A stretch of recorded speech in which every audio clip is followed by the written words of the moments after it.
Oh, they started doing that now. It's annoying. Welcome to the Dr. Tom Show. Today, I am very excited to have someone who I hold in very high regard.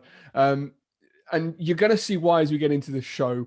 Now, this gentleman in front of me, he really has a passion for health and happiness and wants to help people through wellness coaching. His life goal is to positively affect as many people as possible. And so far, he's managed to raise £20,000 for the charity Mind in memory of a great friend of his, Jim. Now, Bradley Thornton, I had you booked for the previous show. I had to cancel on you, which is my fault. But ever since then, I've been desperate to get you on season 2. So, Bradley, thank you ever so much for joining us on the show today. Thank you so much, mate. I'm I'm really looking forward to chatting to you. I know that we're going to go into some brilliant conversations, and yeah, we're going to have a crack with it as well, aren't we, mate? We are indeed. And you know what I like is you bring real life, very difficult topics to just normal people's way of thinking and talking. Like it doesn't stay up here in ethereal that we can't conceptualize it. It's true talk, and I think that's what we're going to do today. The big thing for you really want to be help people be positive. You want to help people achieve more in life, but it comes from this understanding of mental illness. Or why mental health? Why is that such a big driver for you to help people with? I guess because for such a long period of time, mate, for such a long period of time, I throughout school, even throughout school, it goes deep with me. It goes deep, and sometimes I will pause because I just get that little. But even at school, I guess I always mildly suffered with anxiety. Looking back, I guess I didn't really too much notice at the time, so it was only mild. And then probably going to around 16, 17, 18 is when I really started struggling. And then throughout probably 18 to, I've probably only just, I feel like from 18, 19, 20, I was battling it, but I was in a very positive way because I was using methods to kind of mask it. For example, I was training so hard in the gym, and it got to the point where I was even taking steroids, and I got so big, and I just got really big and strong, and that was kind of the way to mask it. So I guess I didn't really notice it too much, but then it got to a point where I went into absolute burnout mode, and I lost the gym. And from around 21 to probably 24, so I'm 25 now, from 21 to 24, I went into burnout mode, and that's when it really hit me. And bruv, like, mate, for days and days and days, I would wake up and I would genuinely think, like, what is the point? Like, what is the point? And it was, it was so hard for people to see, and I can guarantee that you didn't see it, because I would come in to see you. When I would see you, I would be like, "Hi, mate, how are you doing? Yes, how are you? How are you? How are you?" And yeah, it was pretty crazy. But for so many days, mate, and I can't believe it was such a long period of time. But for like 3 or 4 years, I would wake up and I would think, "What is the point? Like, what is the point in all of this? Like, I know I have so much to give. But I just couldn't seem to be able to unlock it, to unleash it." So for such a long period of time, mate, I literally thought, like, what is the point? And I was still so positive and so happy, and doing my best to try and be happy and positive. And yeah, and I was suffering. And then I knew I always wanted to kind of help people in this field, and I really wanted to do something big. And then a really great friend of mine, I just got a call one day and found out that he took his own life. And again, he was exactly like me. No one had a clue, mate. No one had a clue. He was so happy, positive, just like, mate, he had it. It seemed like he had it all. And then to take your own life, it's just crazy. And because I've been there, I can understand it. And I think so many people so many people these days, there's just so much pressure, and so many people are struggling that we don't even know. So I guess it's just something, this has ended up being very long-winded, mate, sorry, but it's just something that's so deeply rooted into my soul that I know I need to help. I know I need to go in this area and help and positively affect this area specifically, because it's something so close to my heart. I see that. I do see this struggling, like you said at the start, in your throat, because it is deep seated for you. And I think a lot more people probably struggle with this than they actually let themselves believe. Um, for instance, you take you back to your late teens, early 20s, being in the gym, and a lot of people do that. They put on this sort of rubber suit, this gym suit, and um, hide their insecurities, or they are that really bubbly type, and we see it a lot. You see that person who's like really happy, but you know there's something, Mm-hmm. something potentially not right. Mm-hmm. Um, so when you were really training hard in the gym, did it help, or was it your cover up for the outside? Do you know what, mate? It did help for Was it such. healthy? Do you know what? It wasn't. It became unhealthy. It became so unhealthy, and that's why I got into burnout mode. But mate, it was all part of the process. It was all needed. It was all necessary. But yeah, Well, that's a really interesting point you make there. It's all needed and all necessary. So when does the point come when people, and Jim, bless him, it would have been needed and necessary as happiness, but there would have been a point where something had to change. And do you know what the tipping point is, or do you know what people might be able to recognize in themselves where they might need to then for ask someone to help them?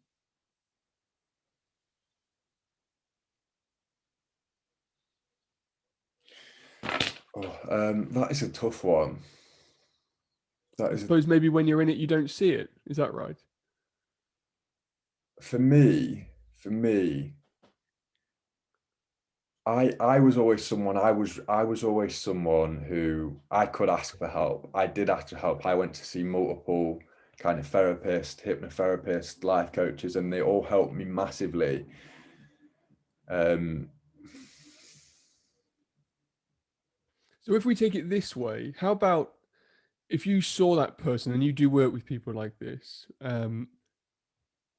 and I've seen the testimonials that you've got. I mean, you make some huge change to people's lives already, and you're only 25, dude. Like you should really be patting yourself on the back for that. And I'm excited to see what you bring to this world. Um, if someone like that came across your path, what are some steps that you can help them with? How can they start? What can they start to change, start to do? Because I know you've got practices that you do daily, you've got things that you implement. What would be your advice to these people? How can you help them? okay, one of my first things that I would suggest is the less time you spend on these, especially just scrolling, the less time you spend on them, the better, the more connected you are. So you just pointed at your phone for those on the podcast. Yeah. Sorry, I was pointing out my phone, especially on social medias. I think with social media, you have to be so self-aware and mindful with how you use it. For such a long period of time, when I was kind of in the bodybuilding stage of my life, when I was taking the steroids because I needed to be bigger, I needed to be stronger, because then if I got the abs, if I got the big chest, the big biceps, etc., then I could post that picture and I would get so many likes and everyone would be like, yes, Brad, you're the man, you look awesome. And then I felt like, right, if I get that, I'm enough, because I've been accepted by everyone else, so I can accept myself. Mhm. And for so long I was following all these bodybuilders and these fitness models, this and that, and I thought this was the way, this is the way, this is what I need. And so many of us are doing that, whether it's fitness models or I don't know, people you see on bloody Love Island and stuff like that. And so much of it, so much of the pictures that we're looking at, the pages that we're following, it's like these people's photos are took at the perfect angle, they're edited, they're airbrushed.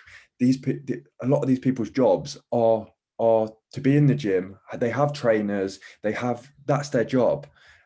And we're comparing ourselves with these people, and whether we think we're comparing to them or not, we subconsciously are. And these people are getting hundreds of thousands of likes, and then we think, well, that's the way. Do you know what I mean? That must be the way.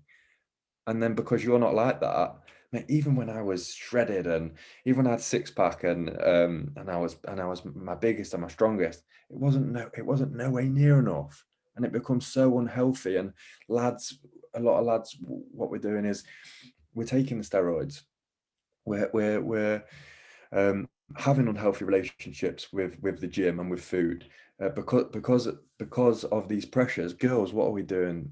So many of us are getting lip fillers, they're getting surgery, this and that, because they don't feel enough just being them. Because there's just so much pressure. There is, and I completely agree with you in this dichotomy of, the only place you can really get to people to help them is through social media, yet it's fueling a fire. And I've really noticed with our businesses recently is the posts that are now getting more likes are the authentic ones, the less airbrush ones, the more real ones. And that's a nice cultural shift that I think I'm seeing. So if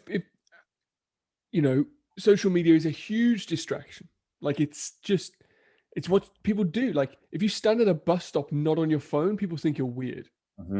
Like Crazy. it's totally changed. So what could people do to try and get rid of social media, or to maybe fill that void, or start to love themselves a little bit more? Okay, so first of all, I would 1,000,000%, mate, 1,000,000%, Tom, and everyone listening, for at least the first 45 minutes at the start of your day, and the 45 minutes at the end of your day, if not up that to 60 minutes, up that to 90 minutes.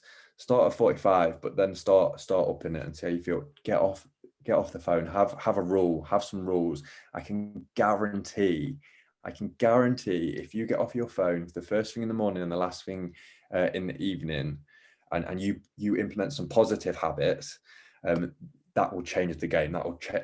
You will have a huge shift. Okay, the last thing that you're putting in your brain before you go to bed, before you go into your unconscious mind and process everything, is if it's your social media feed and just information. That's not good. And it's the same thing in the morning. How you are starting your day is just by putting in all this rubbish. Like, Which essentially is what they want you to see. Like it's not even your choice. Like you're scrolling through stuff that you're being deliberately fed.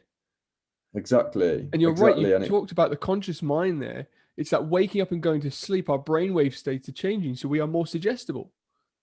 So that stuff becomes deep-seated.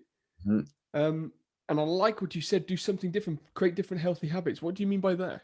So different healthy habits. So for example, reading a book is a brilliant one, especially, again, we're in these certain brain waves that we are more suggestible. This is the periods in our day where it's more likely to kind of be instilled in us. So this is the time to get rid of the not so good habits and instill the good ones. So reading a book is brilliant.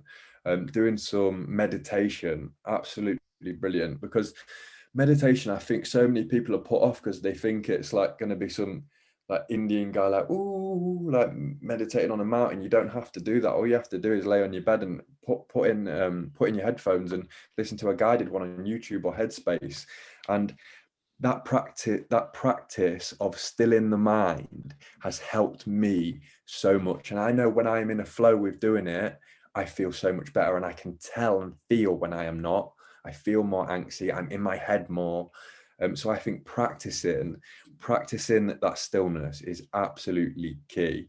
And that has helped me feel more connected and actually live my life rather than live in my head, live in that. I want to touch on, I want to hold that a second. We'll come back to that in a minute, because I want to talk a little bit about meditation and spirituality with you in a period of time. But you mentioned books. I just wonder whether you got any great books that you might recommend to people to read. Have you got any that might be a good read for people? Yeah. Okay. So the first one would be The Chimp Paradox. I think that's a brilliant book. That helped me massively. Have you read that? I've started it, but I've not finished it. So I will go back to that. Thank you. I'll get that off my Yeah. shelf. Yep. I need to do that one again, to be fair. And I've been implementing what you told me to do with the highlighters, and Yes, mate. I'm really enjoying doing that. That is So a coach of mine once told me writing is the doing part of thinking. yeah. Writing is the doing part of thinking. And even highlighting is like you're essentially double reading what you've just put into your brain. Awesome. Yeah, that's really helping me. So yeah, The Chimp Paradox is brilliant. The Power of Now is an absolutely incredible book. But depending on where you're at, I found like before kind of my spiritual journey, I guess I found that very difficult to digest and understand. It's intense. It's amazing, but it's intense. I get you on that one. Yeah, once you can start getting your head around that, that is a life changer, isn't it? That is a life changer. And that's another book that I need to go back to. Yeah. The Untethered Soul is also is kind of along the same wavelengths to The Power of Now. I love it. Have you read The Surrender Experiment, which precedes The Untethered Soul? I haven't. You should, and I think for people listening, that's a great start because that's an easier start. Dude, I'll send that to you. It's an awesome book. Yeah, send that to me. That'd be brilliant. Yeah, always up for some brilliant book recommendations. The Four Pillar Plan. The Four Pillar Plan is a really awesome book, and that's, you know what, that is such a brilliant book because there's no kind of waffle. It's not it's not hard to digest at all. It's just, he gives you the points to implement. So the four pillars being managing how to manage your sleep, how to manage your nutrition, how to manage kind of your exercise and your stress management, and how it just gives you easy implementable steps to put these into practice. And yeah, that is a game changer. So many of us, I find, get put off making lifestyle changes because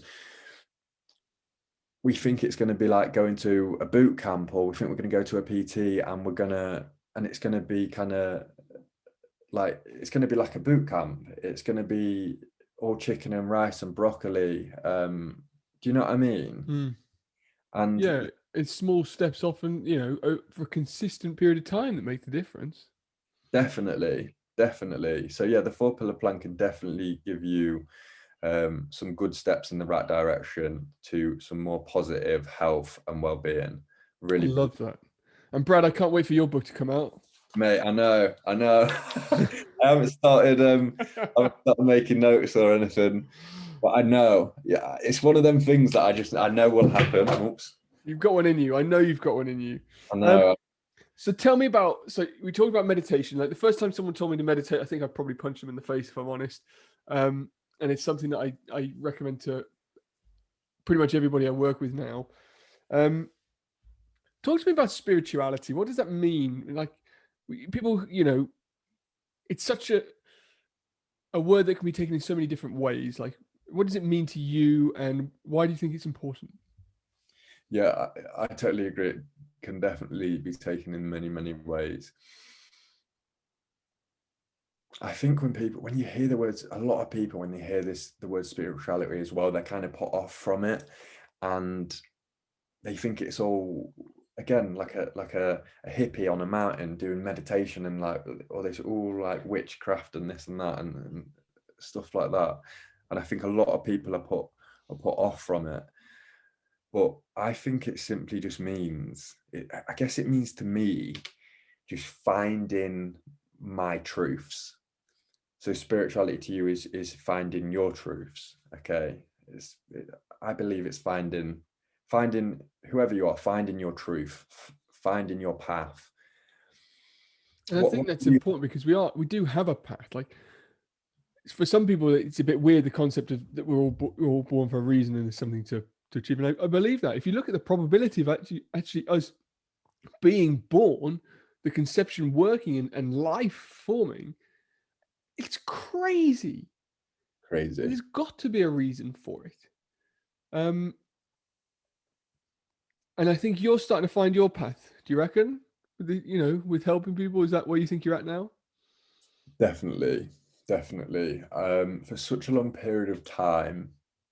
So I was personal training, as you know, and I thought I wanted to do the personal training because I loved the gym, I love training, and I realized along the way that it was because I love helping people evolve and grow. And my most fulfilling sessions were when clients came in, and I could tell they just needed a chat, and I just sit them on the bike, and I would just chat to them, and I would just guide them, and they would walk out so much taller and stronger than they ever would from me just giving them a beasting. So yeah, I'm definitely finding my path, mate. And that's why all the mental health, that kind of problems that happened to me were blessings in disguise, because without them I wouldn't have found this, all these truths, these goodness, this goodness, this realness, mate, this realness I do of love it. I do. I'd love speaking to you now because I see you. mm, I don't see this person. I see you, mm. and that's a lot more authentic. If you could speak to the 21-year-old Brad, what would you say to him? That is a tough one. I would say reflect more. Hmm. Reflect more, mate, because so many of us, the majority of us, aren't reflecting enough, because again, we're being distracted all the time by the phones, but by other means, we distract ourselves all the time by so much. We never want to sit with ourselves. I find it so hard to sit with myself. I know so many people do, and reflecting. So I think reflect daily, do it daily, reflect daily about, as much as you can, about yourself, about who you truly are, not what you've been kind of conditioned to believe you are. You need to reflect more, you need to dissect. It's very tough. It's very tough. It's hard to be honest with yourself sometimes, isn't it? I think. It's so hard to be honest with yourself. It really is. But I think reflecting daily, getting a pen and paper out and writing about yourself, your life, how you're feeling.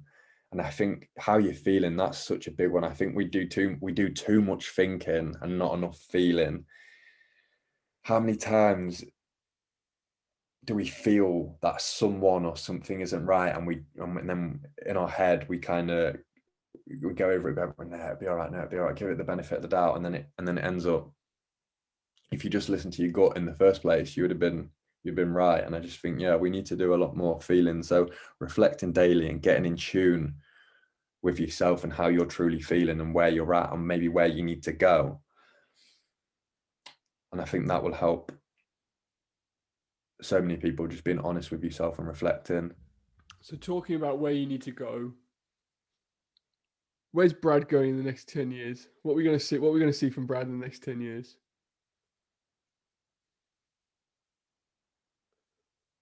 This is a tough one too.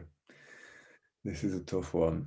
I know so many people like, there's so much pressure of kind of there being the way, like so many people, you should have a 10-year plan, you should have a 5-year plan, you should do it, these people do it, these amazing people do it. And it's just like, but that might not be my way. And so many times people will tell you, no, this is the way, this is the way. I had a business coach, and for so long under him, I felt so suffocated and off my, and I don't know, just suffocated, because it just wasn't my way.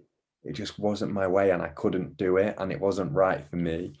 And so with the 10-year plan thing, It's hard to say right now. I think I will be speaking to people. I would like to get, so I get my messages across right now, probably on my social media, but I would like to have a bigger platform, Tom, where I can get my kind of understandings and my messages across to more people than I'm reaching now, because I have some brilliant truths inside of me that I need to share with so many people. So I don't know where I will be. I don't know what I will be doing, but I know I will be sharing. I know I am here. I know I am destined to help so many people and share these incredible understandings that I have inside of me I that will love it. help so many. I am very excited to watch you grow. Very excited to see the impact that you're making, and it'd be a pleasure to support you to do that. So if there's anything that we can do to help you with that, it would be an honor. Um, if you could leave our audience with one piece of advice or one wisdom, what would it be? Okay. So this is something that I still get into grips with myself. It's not hard. I hope people can get it like that, but it can be very difficult. And I think that is having the understanding that you are not only just 1 in 7 billion, like you said it earlier, you are not only 1 in 7 billion, you are the only one of you that will ever be ever. Okay, you are divine. You are divine. You are the only one of you that will ever be ever. What are the chances of that happening? It's crazy. It's crazy. And the fact that so many people don't feel good enough, they don't feel good enough. They don't feel good enough about the way they look, about who they are, about a lot of things. And it's all just this pressure and just this imbalance of perspective. Because let me tell you something, you are the only one of you ever. You're the only one of you that will ever be ever. How amazing is that? You are perfect, whether you think it or not. You are perfect. You will always be perfect, and you always have been perfect. And if anyone or anything allows you to think differently, they are wrong. They are. Yeah. They are. And mate, you will make mistakes. I've made mistakes. You will fuck up. I've fucked up. But that doesn't define you. That doesn't define me. And if anyone tries to put you in a box, that's their level of consciousness. That's their level of understanding. And send them love and wish them well and hope they find a deeper understanding. Okay, because you are perfect, no matter what you've done, no matter about anything else. You have always been perfect and you will always be perfect. Okay, so keep reflecting on how you can move forward in the most truest way to yourself possible. Okay. I love that. I love that. That's made me feel really good for the rest of the day, mate. So thank you very much. And I think people need to give themselves permission to feel good, to allow that to sink in. Bradley, where can people find out more about you if they want to follow what you're doing and get in contact with you? Where can they find out more about you? So you can check out my Instagram, which is Brad Thornton _coaching. And then you can also check out my Facebook page, which is Brad Thornton Coaching. They're actually deleted at the minute. I am having that. You can still find them. They're not deactivated, but they're just deleted. The app's actually deleted off my phone at the minute because I am just having a couple of weeks where I can just reflect because I found I was distracting myself. But yeah, find me on there, and it won't be long. I will re-download them. I know I will just implement a bit more mindfulness with them. But for now, I'm just having a bit of a break. Love practicing what you preach, which is just incredible. I've really enjoyed today and I've got so much out of it. And I know our audience definitely have too. If you've got something from this show and you know it could help somebody else who's struggling, please do share the show on to them. Bradley, thank you very much for taking the time out of your busy schedule to join us today. It's been an absolute honor to have you on the show. We really appreciate it. Thank you so much, mate. I really appreciate you inviting me on that. I've had a really good time, mate. It's been great chatting to you. Great stuff, mate.